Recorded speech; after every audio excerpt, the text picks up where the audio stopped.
Selamat datang di channel saya Serangga Gatal. Jangan lupa di like dan subscribe-nya.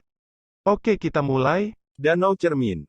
Danau ini seperti lautan luas, terletak di perbatasan antara Mingzhou dan Bailuzu. Pada saat ini, tepi Danau Cermin sudah ramai dikunjungi orang. Area paling depan adalah deretan kursi penonton. Para selebriti dan tokoh besar dari seluruh negeri dongeng hadir. Ada banyak orang hebat di level Xianjun. Dan di atas Danau Cermin di kejauhan, berdiri sebuah dojo besar dengan jangkauan ribuan kaki. Di bawah kepemimpinan Fu Yunzong, Kaisar Abadi, Su Yi dan Fang Han melewati lapisan pertahanan tanpa hambatan dan datang ke tepi Danau Jinghu. Sayangnya, kami terlambat, pameran peri Jinghu ini akan segera berakhir dan akan segera berakhir. Fu Yunzong berkata dengan penyesalan. Segera, dia tersenyum, namun, ini belum terlambat, pertempuran berikutnya adalah pertandingan terakhir. Ini juga merupakan pertempuran yang paling dinanti dari klub peri Jinghu. Dua sisi pertempuran adalah Tang Weihan, yang menempati urutan pertama dalam daftar keabadian Yujing, dan Meng Xingwan, yang menempati urutan kedua dalam daftar keabadian Yujing. Su Yi mengangguk, mengambil kursi rotan dan duduk di sana. Fu Yunzong tidak perlu memperkenalkan sama sekali, saat ini di tepi Danau Cermin, ada pembicaraan tentang konfrontasi yang akan datang ini. Tang Weihan berasal dari klan Tang kuno. Ini adalah kelompok etnis yang sangat kuno. Jauh sebelum zaman keabadian, itu sudah menjadi kekuatan tingkat Raja Abadi yang terkenal di dunia abadi. Bahkan, dikabarkan bahwa nenek moyangnya pernah keluar dari kehidupan yang mencapai langit yang naik ke puncak jalan abadi. Di dunia sekarang ini, kekuatan klan Tang kuno sudah cukup untuk menandingi raksasa seperti Sekte Taiking dan Kuil Lianhua. Tang Weihan adalah pemimpin abadi klan Tang kuno, penjahat tak tertandingi yang terkenal di dunia abadi. Baru 100 tahun sejak dia berlatih, dan dia telah membuat langkah besar di sepanjang jalan. Meng Xingwan juga arogansi tiada taraf, dan dia adalah murid dari Akademi Qingya, salah satu dari 3 kekuatan utama Konfusianisme dan Taoisme di dunia abadi, dan menempati urutan pertama di antara 8 Konfusianisme. Konferensi peri Jinghu hari ini, baik Tang Weihan maupun Meng Xingwan, semuanya telah melewati pertempuran, menekan satu demi satu musuh, tanpa satu kekalahan pun. Dan sekarang, antara dua penjahat terkenal di dunia ini, pertempuran terakhir akan segera dimulai, yang tentu saja menarik perhatian penonton. Semua jenis diskusi tidak ada habisnya. Kata-kata penuh kekaguman dan kekaguman pada kedua orang ini. Seorang Raja Abadi bahkan menghela nafas, mengatakan, putra Tang Weihan ini memiliki penampilan seorang Raja Abadi. Saya seperti sedang menunggu orang-orang tua ini. Ketika saya berada di level alam semesta, saya khawatir tidak ada yang bisa menandingi Tang Weihan dan Meng Xingwan. Ada orang-orang berbakat dari generasi ke generasi, dan satu generasi lebih kuat dari satu generasi. Sekarang negeri dongeng ini berada di zaman makmur yang belum pernah terlihat selama berabad-abad. Banyak monster tua mendesah dan mendesah. Pemuda itu berkata, saya tidak tahu gaya apa yang dimiliki kedua orang itu, dan mereka sangat dikagumi. Fu Yunzong berdiri di samping, dan dia tidak bisa menahan tawa, mereka memang monster kelas 1 di dunia, tapi... Dia melirik Su Yi yang berbaring di kursi rotan tanpa jejak, lalu berkata, tidak perlu memuji mereka secara membabi buta karena ini. Dia diam-diam berkata dalam hatinya bahwa orang di sebelahmu adalah keberadaan yang paling tak terduga, yang dapat dengan mudah membunuh karakter seperti Hua Xingchen. Dalam hal identitas, itu jauh lebih misterius daripada Tang Weihan dan Meng Xingwan. Setidaknya, mereka berdua tidak memenuhi syarat untuk menyamai karakter Xianjun, apalagi minum bersama sekelompok Xianjun. Peringkat abadi semesta benar-benar tidak dapat mewakili kekuatan tempur terkuat dari seluruh level alam semesta abadi. Su Yi berkata, namun, mereka yang dapat peringkat pertama dan kedua pasti luar biasa. Saya sedang berbicara pada diri sendiri, dan sorak-sorai terdengar di lapangan. Pertandingan final yang ditunggu-tunggu akhirnya akan segera dipentaskan. Saya melihat dua sosok, yang muncul di dojo di pusat Jinghu. Seseorang mengenakan jubah giok, dengan rambut panjang menjuntai ke pinggang, wajah tampan, naga dan phoenix, dan sikap yang cantik. Itu adalah Tang Weihan dan Meng Xingwan. Saat keduanya muncul, mereka tiba-tiba menjadi pusat perhatian penonton. Keduanya memang sangat bagus. Su Yi berkata dengan lembut, seorang praktisi adalah Hundong Lingsu Sutra, keluarga Tang, lahir dengan tubuh 5 kelompok, dan napasnya padat dan jujur, lengkap dan tanpa cacat, tidak kecelakaan. Anda akan segera dapat naik ke dunia maya untuk membuktikan Tao dan membangun fondasi keabadian sejati. Yang lain sedang berlatih, Chang Haijing, salah satu dari 4 klasik kuno Akademi Qingya. Napasnya seluas lautan, dan telah mencapai tingkat di mana seekor gajah tidak terlihat, yang sangat bagus. Su Yi terkejut. Ketika dia benar-benar melihat Tang Weihan dan Meng Xingwan, dia menyadari bahwa dua jenius tak tertandingi ini, yang bisa disebut roh jahat, memang memiliki latar belakang yang cukup untuk memukau dunia. Selama tidak ada kecelakaan, kedua orang ini tidak akan khawatir tidak dapat membuktikan ranah Raja Abadi. Prestasi mereka di masa depan tidak terbatas. Tampaknya setelah periode keabadian yang lama, karena dunia abadi saat ini telah memasuki zaman keemasan, sekelompok karakter dengan keberuntungan besar juga telah muncul di dunia ini. Su Yi diam-diam berkata, di masa sulit, ada pahlawan, dan di masa makmur, ada pahlawan. Penglihatan ramah Su Dao. Fu Yunzong tercengang. Dia abadi, tetapi dia tidak bisa melihat metode rahasia yang dipraktikkan Tang Weihan dan Meng Xingwan. Tapi Su Yi dengan santai menerobos keterampilan, napas, dan latar belakang kedua orang ini. Su Yi tersenyum tanpa menjelaskan. Pada saat ini, di posisi tertinggi penonton, seorang lelaki tua berjubah abu-abu berdiri dan berkata sambil tersenyum. Dua teman kecil, duel bisa dimulai. Suara bagi penonton. Pria tua berjubah abu-abu ini adalah penatua dari Paviliun Senji Alam Abadi. Namanya Chubai Chan, kekuatannya tak terduga, dan statusnya terlepas. Saat suaranya terdengar, diskusi di antara hadirin menghilang, semua orang berhenti berbicara, menahan napas, dan melihat ke dojo di pusat Jinghu. Setelah pertempuran ini, pameran peri Jinghu ini akan berakhir. Siapa yang akan menjadi pemenangnya? Semua orang menantikannya. Tetapi pada saat ini, sebuah suara tiba-tiba terdengar. Tunggu. Sesosok tiba-tiba tersapu dan datang ke danau cermin dari udara tipis. Ini adalah pria berjubah hitam dengan rambut acak-acakan, wajahnya sedingin batu, dan seluruh tubuhnya dipenuhi hawa dingin yang menghancurkan bumi. Sepertinya pria kejam tak tertandingi yang dibunuh dari lautan darah. Dia melihat sekeliling, menyeringai, dan berkata, bagaimana mungkin asosiasi peri Jinghu ini tanpa aku, Li Fenghan? Ada keributan di antara penonton. Tapi tidak ada yang tahu asal-usul pria berjubah hitam yang menyebut dirinya, Li Fenghan, dan bahkan belum pernah mendengarnya. Hanya Su Yi, yang duduk di kursi rotan, sedikit mengernyit, menatap pria berjubah hitam, matanya bersinar dengan kilau yang tak bisa dijelaskan. Junior, cepat menyingkir, jangan melanggar aturan, kalau tidak, kamu tidak akan selamat. Seorang pria abadi yang hebat berbicara dengan suara yang dalam. Li Fenghan melingkarkan lengannya di dadanya dan berkata dengan ringan, orang tua, perhatikan kata-katamu, sesuai dengan aturan Jinghu Fairy Society, semua karakter yang berkultivasi di dunia maya adalah memenuhi syarat. Sebuah tantangan, kan? Begitu kata-kata ini keluar, semua orang saling memandang. Penatua Paviliun Senji, Chubai Chan berkata memang ada aturan seperti itu, tapi, yang mulia terlambat, duel terakhir ini akan segera dimulai.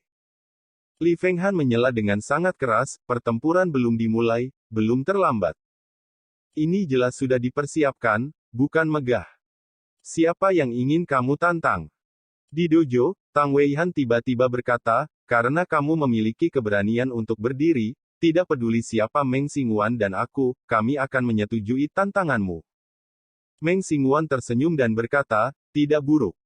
Li Fenghan melompat ke dojo, dia melihat sekeliling, menyeringai, mengangkat ibu jari kanannya, menunjuk ke hidungnya, dan berkata, aku ingin memukul 10. Suara menyebar. Penonton terdiam, dan pot tiba-tiba meledak. Orang ini gila. Siapa dia, dan di mana dia berani berteriak sekeras itu? 10. Dia jelas tidak memandang Tang Weihan dan Meng Xingwan di matanya. Orang-orang sangat marah. Alasannya adalah angin dan dingin yang hebat ini terlalu gila. Karakter abadi itu hanya bisa tersenyum. Apakah kamu tidak mengerti? Kemudian saya akan mengatakannya lagi, 10 karakter teratas di alam semesta, mari kita semua bermain bersama. Li Fenghan berkata dengan acuh tak acuh, jika aku kalah, aku akan bunuh diri dengan menyeka leherku di tempat. Tetapi jika saya menang, dia tersenyum dan berkata-kata demi kata, aku tidak membunuh orang, selama para jenderal yang kalah itu memanggilku tuan.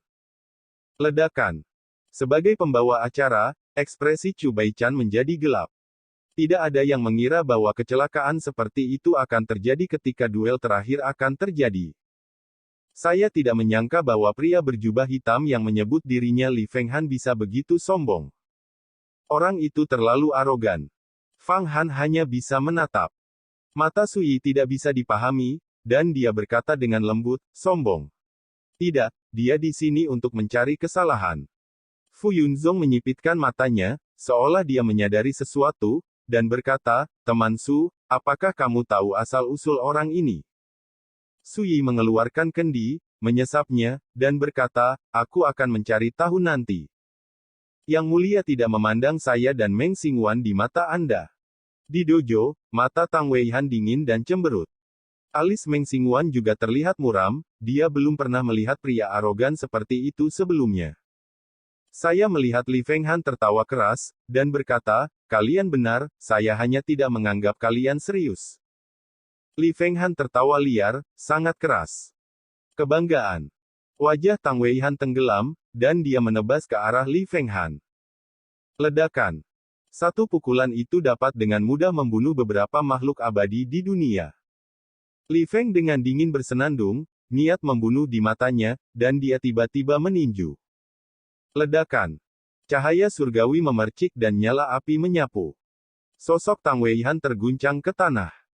Pupilnya mengerut dan wajahnya tiba-tiba berubah. Orang ini sangat kuat. Pukulan ini juga mengejutkan penonton. Tang Weihan adalah nomor 1 di peringkat abadi Yujing, tetapi dipukul mundur oleh pukulan. Siapa yang bisa percaya ini? Sosok abadi yang hadir di tempat itu mau tak mau tergerak, dan hati mereka sangat menakjubkan. Ini bukan naga yang kuat tetapi sungai. Li Fenghan ini tampaknya arogan dan sombong, tetapi saya harus mengakui bahwa kekuatannya sangat menakutkan. Kapan karakter penentang surga seperti itu muncul di dunia peri? Chu Baichan mengerutkan kening, dia berasal dari Paviliun Senji, dia yang paling berpengetahuan luas, dan dia juga menguasai banyak rahasia dan kekuatan yang tidak diketahui dunia. Tapi bahkan dia tidak bisa melihat asal mula sebenarnya dari Li Fenghan ini. Ini jelas sebuah anomali. Saya bilang, saya ingin memukul 10 dari Anda, apakah Anda benar-benar berpikir saya bercanda? Di dojo, Li Feng bersenandung dingin, dan matanya penuh ejekan. Tang Weihan menarik napas dalam-dalam dan menembak lagi. Kali ini, dia tidak membuat reservasi, dan menunjukkan semua kekuatan puncak dari tubuh itu, yang jauh lebih kuat dari sebelumnya. Ledakan. Perang pecah.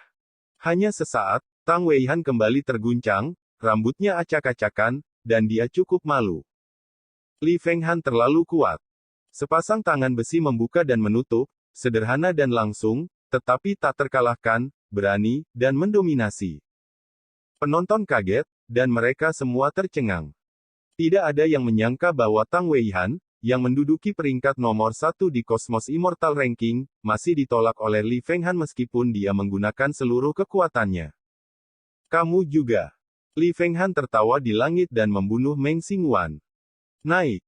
Jubah lengan Meng Xingwan menggembung, tangannya tersimpul, dan teks abadi misterius yang tak terhitung jumlahnya meraung, mempesona. Tetapi hanya dalam beberapa saat, Meng Xingwan, penjahat peringkat kedua di alam semesta, juga ditekan. Tiba-tiba hadirin terdiam, semua kaget, dan sulit menerima semua ini. Dalam pertemuan peri Jinghu ini, Tang Weihan dan Meng Xingwan sama-sama menunjukkan kekuatan mereka melawan langit, yang menyebabkan banyak seruan. Bahkan Xianjun penuh dengan pujian. Siapa yang menyangka bahwa orang asing yang tiba-tiba terbunuh dapat dengan paksa menekan dua penjahat tak tertandingi ini? Bunuh. Di dojo, Tang Weihan berteriak dan menembak lagi. Tiba-tiba, pertempuran ini berubah menjadi situasi 1 lawan 2 bagi Li Fenghan. Namun, yang mengejutkan adalah bahwa bahkan ketika dua penjahat yang tak tertandingi bergabung, mereka masih tidak dapat mengguncang Li Fenghan. Seiring berjalannya waktu, keduanya secara bertahap ditekan. Kok bisa? Bagaimana orang itu bisa begitu menakutkan? Apakah ini benar-benar kekuatan yang bisa dimiliki tingkat alam semesta? Ini memang budidaya alam semesta, tetapi kekuatan yang dimiliki Li Fenghan jelas lebih menakutkan. Ada keributan di lapangan, dan ada teriakan seru. Ekspresi dari sosok-sosok abadi itu semuanya mendung. Bagaimana dengan 8 lainnya? Kenapa kamu tidak berani keluar? Apakah kamu takut? Di dojo, Li Fenghan berteriak keras dan mendominasi. Dia seperti dewa perang. Tang Weihan dan Meng Xingguan sama-sama dalam situasi tertekan. Ayo bersama-sama, bunuh dia dengan arogansi. Bukankah dia bilang akan mengusap lehernya dan bunuh diri jika kalah, biarkan dia melakukannya. Satu demi satu sosok bergegas ke dojo. Ada sensasi di lapangan, dan mereka semua melihatnya. Banyak orang yang antusias dengan hal ini. Sui menghela nafas pelan. Fu Yunzong juga menghela nafas, begitu banyak orang bergabung, bahkan jika mereka menang, itu akan memalukan. Sui tertegun sejenak, menyadari bahwa Fu Yunzong salah, dan berkata, tidak peduli berapa banyak mereka tidak bisa menang. Fu Yunzong berkata dengan heran, mengapa kamu melihatnya? Sui berkata, lihat saja. Tentu saja, untuk mengkonfirmasi kata-kata Sui, adegan yang orang-orang harapkan untuk dikalahkan Li Fenghan tidak muncul. Sebaliknya, saat pertempuran berlanjut, 10 monster tak tertandingi di alam semesta semuanya terluka. Orang itu, dia benar-benar mempertahankan kekuatannya sebelumnya. Seseorang berteriak. Semua orang memperhatikan bahwa kekuatan tempur Li Fenghan jauh lebih kuat dari sebelumnya, bahkan jika 10 penjahat tak tertandingi bergabung, mereka semua dikalahkan olehnya. Kakak Chu, bisakah kamu melihat apa yang terjadi pada orang itu? Chu Baichan tampak muram dan tidak yakin, dan berkata, kultivasi orang ini memang pada tingkat alam semesta. Jika tidak, dia akan diledakkan oleh kekuatan formasi terlarang yang ditutupi oleh dojo. Hati orang-orang hebat terasa dingin. Ini tidak diragukan lagi berarti bahwa Li Fenghan tidak curang, dan bahwa dia menggunakan kekuatannya untuk membunuh 10 pelaku kejahatan yang tiada taranya. Ini benar-benar mengerikan. Tapi sekarang, di bawah upaya bersama mereka dikalahkan oleh seorang Li Fenghan, siapa yang tidak terkejut? Apakah dia orang pertama di alam abadi? Fang Han tampak bingung. Kekuatan Li Fenghan membuat para remaja terkejut dan tak terbayangkan. Mata Sui halus, dan dia berkata dengan lembut, dia tidak pantas mendapatkannya. Ledakan. Di dojo, terdengar tabrakan yang menghancurkan bumi. Istirahat. Sosok Li Fenghan melompat ke udara, tangannya terbanting seperti drum. Setelah itu, sosok 10 pria mempesona yang tak tertandingi ditindas oleh Gunung Suci, dan terbang ke samping, satu persatu menderita kerugian besar. Penonton terdiam. Mata semua orang terbelalak, terpana. Gagal. Siapa Li Fenghan? Mengapa saya belum pernah mendengar namanya di negeri dongeng sebelumnya? Orang-orang gemetar dan sulit untuk menerima ini. Beberapa raja abadi bahkan lebih marah, dan wajah lama mereka jelek. A Mirror Lake Fairy Fair seharusnya menjadi saat ketika sekelompok monster tak tertandingi akan bersinar, tetapi siapa yang mengira bahwa itu pada akhirnya akan menjadi batu loncatan bagi orang asing. Suasananya membosankan dan menyesakkan. Di dojo, mata Li Fenghan seperti listrik, melihat sekeliling, berkata, jika ada yang tidak setuju, Anda bisa naik, dan Li akan membuat Anda semua mengerti. Suara mengejutkan penonton. Banyak karakter yang masuk daftar universe itu marah, tapi tidak ada yang berani berdiri. Bahkan 10 eksistensi teratas seperti Tang Weihan dan Meng Xingguan telah dikalahkan. Siapa yang berani naik dan menemukan ketidaknyamanan? Li Fenghan tertawa terbahak-bahak, hahaha, ini adalah klub peri Jinghu yang menarik perhatian 49 benua di alam abadi. Apa itu peringkat abadi Yujing? Apakah ada yang bisa bertarung? Suara itu penuh sarkasme dan penghinaan. Sikap arogan itu membuat para makhluk abadi itu menggertakkan giginya karena marah. Tang Weihan dan yang lainnya penuh penghinaan dan pipi mereka membiru. Beberapa orang bahkan lebih bersemangat dan putus asa. Biarkan aku yang melakukannya. Sui bangkit dari kursi rotan. Meskipun suaranya tidak keras, namun terdengar jelas dalam suasana yang sunyi dan sunyi ini. Mata yang tak terhitung jumlahnya menatapnya untuk sementara waktu. Siapa orang ini? Tidak jelas.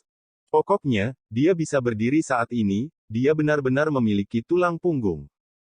Ada keributan di lapangan, dan Sui tidak dapat mengenali identitasnya. Chu Baichan dan para pejabat abadi itu melihat Fu Yunzong di sebelah Sui. Segera, seseorang tidak bisa menahan diri untuk tidak berkata, "Saudara Fu, apakah teman kecil ini adalah keturunan Wan Xiong Xianzong Anda?" Fu Yunzong menggelengkan kepalanya dengan cepat, "Jangan salah paham, ini rekan Taoisu, bukan junior Fu." Setelah jeda, matanya bersinar dengan cemerlang, dan dia berkata, "Meskipun sesama Taoisu belum pernah menginjakkan kaki di Dao Abadi, jika dia bergerak, dia tidak akan terkalahkan." Penonton gempar. Belum menginjakkan kaki di negeri dongeng. Bagaimana ini bisa menjadi lawan Li Fenghan? Beberapa orang awalnya menantikan Sui, tetapi pada saat ini mereka terdiam dan menggelengkan kepala secara diam-diam. Pria-pria besar itu bahkan lebih tercengang, hampir mengira mereka salah dengar. Sui mengabaikan ini. Setelah dia bangkit dari kursi rotan, dia mengambil langkah dan datang ke dojo di kejauhan. "Apakah kamu benar-benar tidak pernah menginjakkan kaki di negeri dongeng?" Li Fenghan terkejut. "Saya tidak bisa membayangkan bagaimana ada karakter bodoh dan bodoh di dunia ini." Mata Sui dalam dan dia berkata, "Ini lebih dari cukup untuk membersihkan barang-barangmu yang tidak berwajah." Ditertawakan sebagai orang yang tidak tahu malu, tidak hanya membuat Li Fenghan marah, tetapi dia mengerutkan kening dan berkata, mungkinkah kamu telah melihat asalku?" Sui berjalan mendekat dan berkata dengan santai, "Bagaimana menurutmu?" Li Feng dengan dingin bersenandung, "Aku tidak berpikir kamu orang kecil, kamu bahkan tidak memiliki kualifikasi untuk berlutut untukku." Ledakan. Dia menembak secara langsung dan dengan seluruh kekuatannya. Dalam sekejap, energi pembunuhan luar biasa, dan tinju berwarna darah yang tak terhitung jumlahnya muncul, tumpang tindih dan tumpang tindih, seperti meteorit yang membanjiri bumi, membanting ke arah Sui. "Hati-hati!" Tang Weihan dan yang lainnya berteriak. Mereka semua dikalahkan oleh Li Fenghan, jadi mereka secara alami tahu betapa menakutkannya karakter ganas dan pembunuh ini. Ledakan. Tanda tinju itu seperti bambu patah, meledakkan ribuan bayangan tinju berwarna darah. Sui bergegas maju dan mengambil gambar. Li Fenghan berteriak dan mengepalkan tinjunya. Lengan kanannya patah. Telapak tangan Sui tetap kokoh, tampaknya tak terkalahkan, dan menamparkan Li Fenghan di tanah dalam satu gerakan. Ledakan. Dojo bergoyang-goyang. Dengan kekuatan satu telapak tangan, Li Fenghan akan ditekan. Bersikap rapi. Penonton kaget, terpana, dan kehilangan akal. Sekian dulu dari Mimin. Terima kasih.